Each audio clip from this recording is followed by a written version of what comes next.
In the summer of 1937, the Soviet state reached a verdict on one of its own commanders.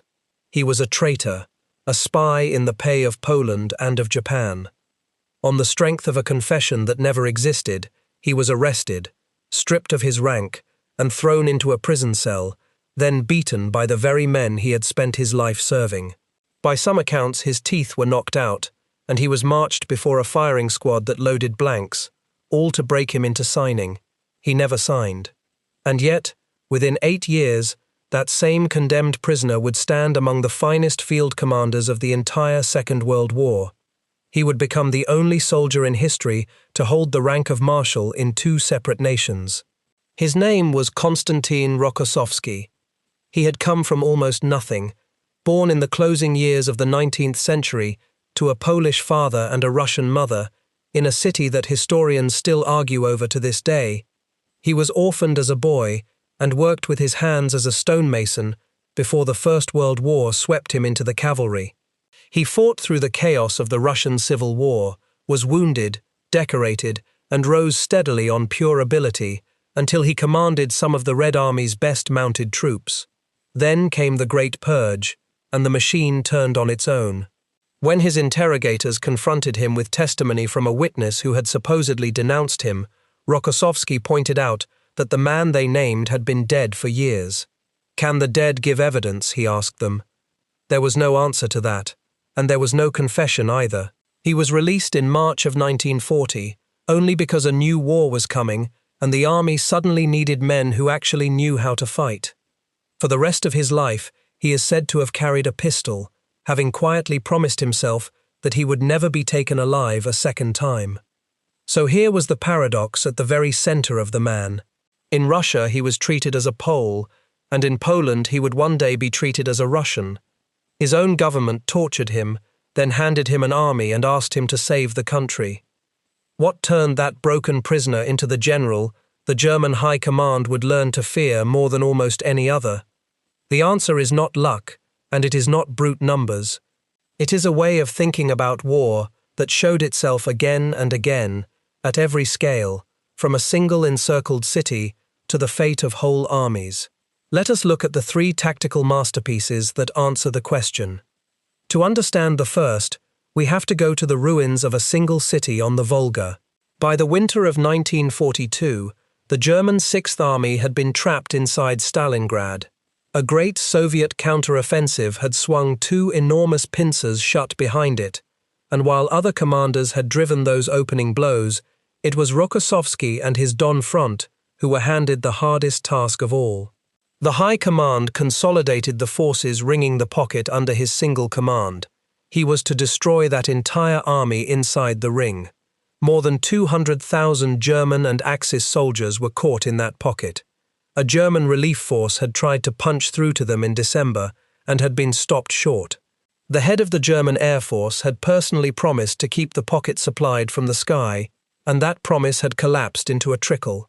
Cut off, unsupplied, and told by Berlin to hold at all costs, the doomed army was being slowly buried alive.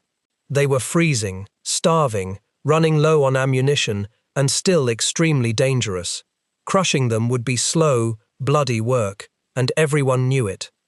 Rokossovsky did something almost no other Soviet general of that era would have considered.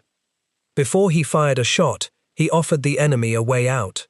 On January 8, 1943, his envoys carried forward a written proposal of honorable surrender, warm quarters, hot food, medical care for the wounded, and the return of every man to his homeland once the war was over. It was a soldier trying to stop a slaughter before it began. Hitler forbade the German commander, General Paulus, from accepting, and so the guns had to speak. When they did, Rokossovsky fought the way he would fight for the rest of the war. He refused to throw infantry into the teeth of a defense, simply to save time. He let his artillery do the killing instead. Working closely with the Red Army's chief of artillery, Nikolai Voronov, he assembled a wall of firepower along the western edge of the pocket. On the morning of January 10, thousands of guns opened together in a bombardment so heavy the frozen ground trembled for miles. His divisions did not charge blindly into the smoke. They squeezed. Day after day the ring tightened from the west, splitting the pocket in two, then cutting the defenders into smaller and smaller fragments that could no longer help one another. It was patient, methodical suffocation rather than a reckless assault, and it worked. The end came quickly once the pocket broke apart. Paulus was promoted to Field Marshal on January 30, a signal from Berlin that he was expected to die rather than surrender. He surrendered anyway the very next day. Taken prisoner in the ruins of the city, he was brought before Rokossovsky and Voronov to be questioned. The last northern pocket laid down its arms on February 2, 1943. When it was over, roughly 91,000 starving, frost-bitten prisoners shuffled east, among them 22 generals. Rokossovsky's own report was short and precise. 22 divisions, he wrote, have been destroyed or taken prisoner. Stalingrad was the hinge on which the whole war in the East would turn, the place where the legend of German invincibility finally died. And yet the cost of that victory echoed for years. Of the 91,000 men who marched into the Soviet camps, only some 5,000 to 6,000 ever saw their homes again. Here, at the very first of his great triumphs, you can already see the three habits that would define every campaign Rokossovsky ever fought. He preferred to trap an enemy rather than batter him head-on. He spent shells so that he would not have to spend his own soldiers, and he treated the lives of men, even enemy men, as something that genuinely mattered. Remember those three things. You are about to watch them win the war. Before we come to the second masterpiece, if you enjoy history told with this kind of detail, take a moment to subscribe, because there is far more like this on the way. And it is worth knowing that between Stalingrad and what came next, Rokossovsky gave the world a preview of his most uncanny gift. In the summer of 1943, at the colossal Battle of Kursk, he commanded the northern shoulder of a great salient that the Germans meant to bite off from both sides. He built his defenses in depth, belt after belt of trenches, dug in anti-tank guns, and hundreds of thousands of mines. More than that, he guessed almost exactly where the German armor would strike. Just before their assault opened on July 5, he unleashed a heavy artillery bombardment straight onto their assembly areas, while their tanks still sat waiting to move. He hit them before they could hit him, and in the north their offensive ground itself to pieces against defenses that had been waiting for it. It was the last great offensive Germany would ever launch in the east, and it broke on men like Rokossovsky. From the wreckage of that failure, the Red Army seized the initiative for good, and it would not surrender it again until the war reached Berlin. It was also a clear glimpse of the mind about to be trusted with the largest offensive the Soviet Union would ever mount. That offensive was called Operation Bagration, and its goal was nothing less than the destruction of an entire German army group. It was prepared behind a curtain of deception so thorough that the Germans became convinced the great summer blow would fall far to the south, in Ukraine. They left Army Group Center dangerously thin. The attack came instead in June of 1944, almost 3 years to the day after Germany had first invaded the Soviet Union, and it involved more than 2 million Soviet troops across 4 fronts. By this point, Rokossovsky commanded the First Belarusian Front, the largest and most powerful of the 4. Facing him stood the very army group that 2 years earlier had driven to the gates of Moscow. This is where the legend of Rokossovsky the man takes shape, and where we have to be careful about what is certain and what is story. By his own account, when the plan was being decided in the presence of Stalin himself, he argued for something that cut against Soviet doctrine.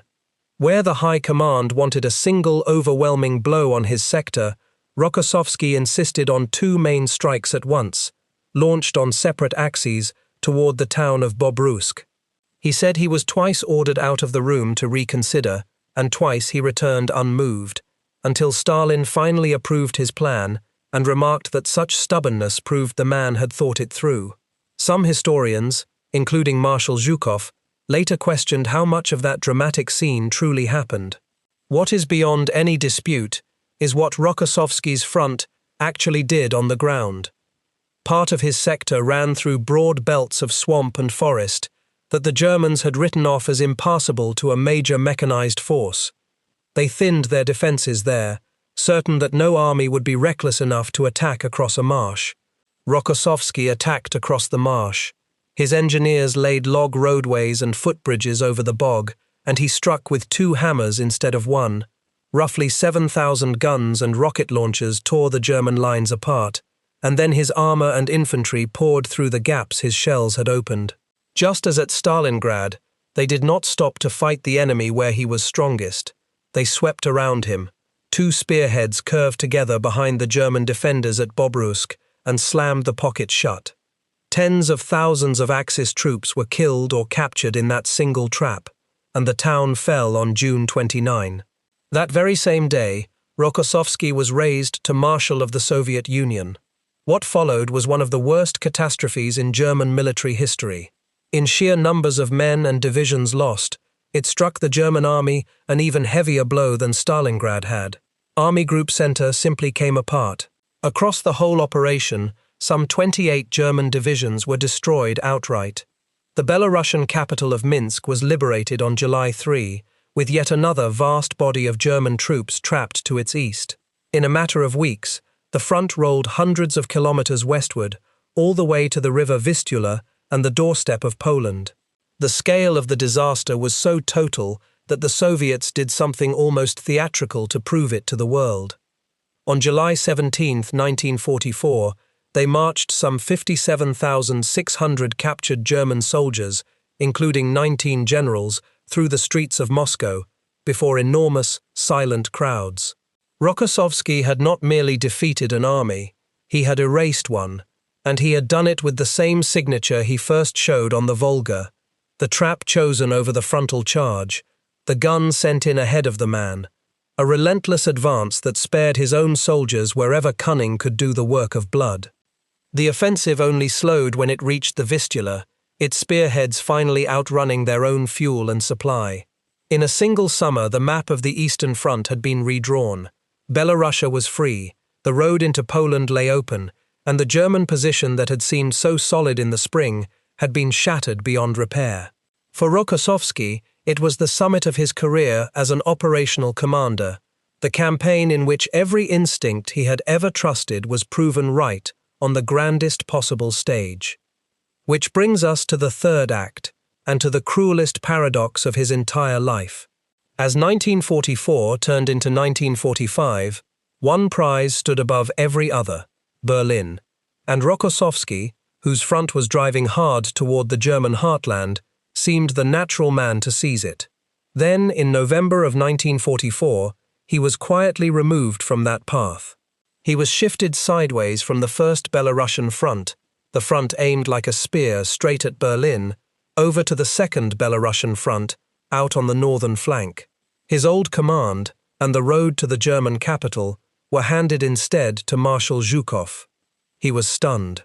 By his own later account, he telephoned Stalin to ask why he was being pushed away from the decisive sector, and the answer he received cut straight to the heart of who he was.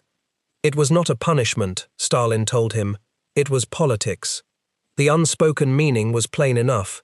A Pole would not be permitted to be the conqueror of Berlin. The man who had done so much to save the Soviet Union would not be allowed to strike its final, symbolic blow because of the blood that ran in his veins. So Rokossovsky went north, and he turned a bitter consolation into a masterpiece of a different kind.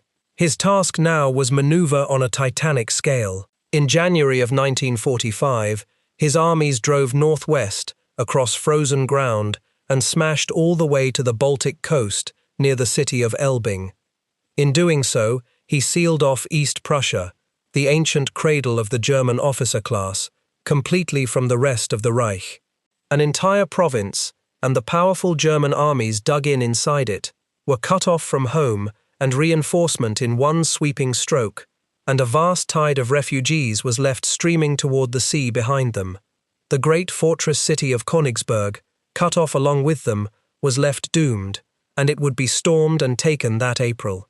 The fighting to grind down the German forces pinned against the coast would drag on for weeks, some of the most savage and costly combat of the whole conflict. Then came the harder, less glamorous work of the East Pomeranian offensive in February and March. Zhukov's drive on Berlin had left a long and dangerous northern flank hanging in the air, and it was Rokossovsky who had to protect it.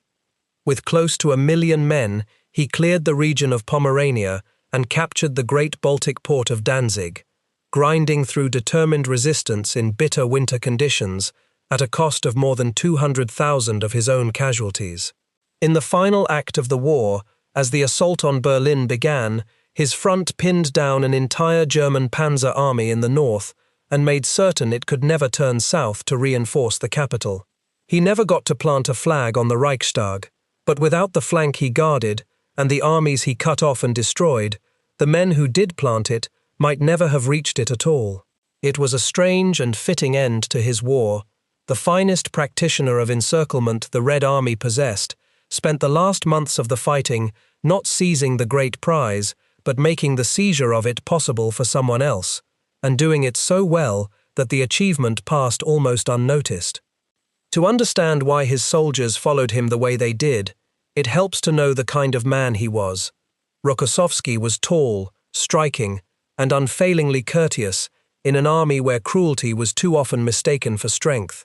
He was known for his composure under fire, for a quiet politeness toward his subordinates that came close to gentleness, and for a personal bravery that carried him forward to the fighting when other commanders were content to direct it from far behind.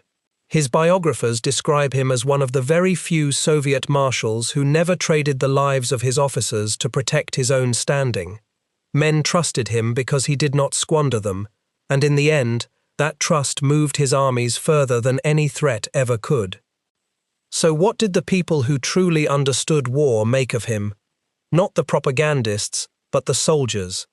Marshal Zhukov, who was his rival as often as his comrade, and who took Berlin in his place, remembered him as one of the most capable men he had ever served beside. He praised the clarity of Rokossovsky's mind, the calm and tactful way he made sure his orders were carried out, and above all his rare talent for drawing initiative out of the officers beneath him. Zhukov admitted he could not think of a more thorough, hard-working, or comprehensively gifted commander. Where some Soviet generals won by sheer weight and frontal pressure, paying in rivers of their own men, Rokossovsky preferred to win by movement, timing, and misdirection. Chief Marshal of Aviation Alexander Golovanov went further still and named the very quality we had watched at Kursk. Rokossovsky, he said, was endowed with a gift of prescience. He almost always guessed the enemy's intentions correctly, moved to counter them before they could unfold, and as a rule came away the winner. And there was one more thing that set him apart from nearly every other senior commander the Soviet Union produced. In an army where generals routinely threatened and even shot their own subordinates to drive them forward, Rokossovsky refused to rule by terror. He guarded the lives of his men, and he is remembered as one of the most humane commanders of the entire war. It is a rare thing for a soldier to earn the respect of the enemy, the admiration of his rivals, and the devotion of his own troops all at once. Rokossovsky earned all three. The habits that made him held firm, from the first day of his war to the last. The war made him a marshal of the Soviet Union. What came afterward made him something no one else in history has ever been. In 1949, at the request of the Polish government, and on the direct order of Stalin, Rokossovsky was sent to the land of his father to become Poland's Minister of National Defense and a Marshal of Poland. He now held the highest military rank of two nations at the very same time. But the country of his ancestors did not embrace him. To most Poles, he arrived not as a returning son, but as a symbol of Soviet control, a man who had lived away from Poland for more than 3 decades, and who now presided over Moscow's grip on the Polish army. When workers rose in the city of Poznan in June of 1956, the crushing of that revolt fell under his ministry, and people were killed. That autumn, as Poland pushed back against Soviet domination, crowds openly demanded that he go home. Bewildered and wounded, he is reported to have asked what it was they wanted from him, when after all he had been born in Poland. It made no difference. He was dismissed from his Polish posts and returned to the Soviet Union, a stranger sent away from the very homeland his blood had always claimed for him. There is a line he is said to have spoken that captures the whole tragedy of his extraordinary life. In Russia, he reflected, people had always seen him as a Pole. In Poland, they saw him as a Russian. He had given everything to both, and he belonged completely to neither. He died in Moscow in the summer of 1968, and the same state that had once branded him a traitor and beaten him in a freezing prison cell now laid him to rest in the wall of the Kremlin, among its greatest heroes. The prisoner they had tried so hard to break had outlived every accusation and had won for himself a place in history that no single nation could ever quite contain. That is the story of the Marshal of two nations. Which of his 3 victories struck you the hardest? The tightening ring at Stalingrad, the twin hammers of Bagration, or the great severing of East Prussia, and whose forgotten story should we bring back to life next? Let me know down in the comments. And if this changed the way you see the war in the East, consider subscribing so that the next one finds its way to you.